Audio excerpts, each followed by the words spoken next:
இருக்காது. அதனால் அதுக்கு என்ன ஆர்டர் பண்ணார் தெரியுங்களா? வெளிநாட்டு ஜெர்மனாக இருக்கலாம், இல்லை உள்நாட்டில் இருக்கலாம், கலர் சாற்று ஒன்று நீங்கள் வாங்கி ஒரு மில்லுலையும் வச்சு அதை வெளுமையாக்கணும்னு சொன்னாங்க. இவ்வளவு நடந்திருக்குது. ஆனால் நீங்கள் போய் ஒரு சீனியர் சட்டமன்ற உறுப்பினர் அவை முன்னவர் கொச்சைப்படுத்தலாமா?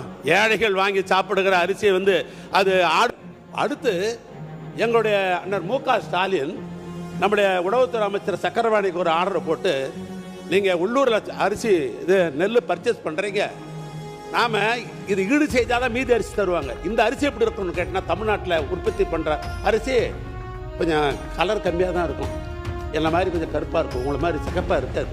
அதனால் அதுக்கு என்ன ஆர்டர் பண்ணார் தெரியுங்களா? வெளிநாட்டு ஜெர்மனாக இருக்கலாம், இல்லை உள்நாட்டில் இருக்கலாம், கலர் சாற்று ஒன்று நீங்கள் வாங்கி ஒரு மில்லுலையும் வச்சு அதை வெளுமையாக்கணும்னு சொன்னாங்க. இவ்வளவு நடந்திருக்குது. ஆனால் நீங்கள் போய் ஒரு சீனியர் சட்டமன்ற உறுப்பினர் அவை முன்னவர் கொச்சைப்படுத்தலாமா? ஏழைகள் வாங்கி சாப்பிடுகிற அரிசியை அது ஆடு மாடு தான் தின்றாங்கன்னு சொன்னீங்கன்னா அதுக்கு என்ன பேர்? அவை முன்னவர் மாண்பு பேரவைத் தலைவர் அவர்களே, நான் குறிப்பிட்டது ஒன்றுதான். நீங்கள் ரேஷன் அரிசி என்பது ஒரு வரலாற்றில் இடம்பெற்ற ஒன்றுதான், இல்லை என்று நான் மறுக்கவில்லை. ஆனால் ரேஷன் அரிசி எல்லோரும் பெற வேண்டும் என்பதுதான் அரசுடைய நோக்கம். அதிலே அங்கே இருக்கிற சாதாரண அரிசி என்பது மக்கள் பெரும்பாலாக பயன்படுத்தவில்லை என்பதுதான் உண்மை நிலை. எல்லோரும் நீங்களே வேண்டுமானாலும் அப்படிப்பட்ட நிலை தான் இருக்கிறது. அண்ணன் மட்டுமன்றம் சொன்னீர்கள், சர்க்கரை நோய் இருக்கிறது, மருத்துவர் சொன்னார், ஆகவே ரேஷன் அரிசியை நான் சாப்பிட்டு கொண்டிருந்தேன் சொன்னார்கள். அப்படி இருக்கலாம், இல்லை என்று நான் சொல்லவில்லை. ஆகவே மாண்பு உறுப்பினர் அவர்கள், நாங்கள் சன்ன ரகத்தை கொண்டு வர வேண்டும், அதைத்தான் முழுமையாக தமிழ்நாட்டு மக்கள் பயன்படுத்துவதற்கு ஏதுவாக அமையும். ரேஷன் கடையிலே வாங்குகிற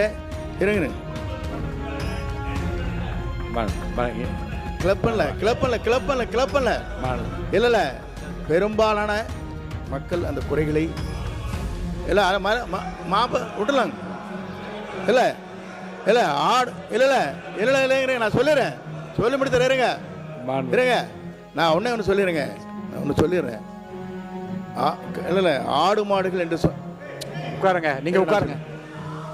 இல்லை ஆடு இருங்க இருங்க. சில பேர் தரமில்லாத அரிசி வருகிற போது சில பேர் அதை பயன்படுத்தினார் என்று எங்களுடைய எல்லாம் தகவல் வந்திருக்கிறது. ஆகவே சில பேர் அதை அப்படிப்பட்ட நிலை இருக்கிறது என்பதை எல்லாம் சுட்டி காட்டியிருக்காங்க கிராமத்திலே. அது போன்ற நிலையில் இருக்கக்கூடாது என்ற நோக்கத்தோடு தான் நாங்கள் சன்னரக அரிசி வழங்க வேண்டும் என்பதுதான் எங்களுடைய நோக்கமாக இருந்து, அதற்காகத்தான் தொகையை இன்றைக்கு உயர்த்தி கொடுத்து மக்களிடத்தை அதை ஊக்கப்படுத்த வேண்டும் நோக்கத்தோடு தான் அந்த பணிகளை நாங்கள் மேற்கொண்டு வருகிறோம். அதைத்தான் நான் சொன்னேனே தவிர அதில் நீங்கள் அதை நான் கொச்சைப்படுத்தியாக தயவு கூர்ந்து நீங்கள் சொல்லிவிடாதீர்கள். ஏனென்று சொன்னால் இது பேரறிஞர் அண்ணா காலத்திலே ஆரம்பித்து ஒருபடி திட்டம் என்ற ஒருபடி அரிசி என்ற முதலிலே ஒரு ரூபாய்க்கு ஒருபடி அரிசி என்ற நிலையை முதலில் அறிவித்தார். 10 கிலோ வழங்கலாம், 10 படி அரிசி என்று அன்னைக்கு சொன்னால், கிலோ இல்லை இப்போங்க.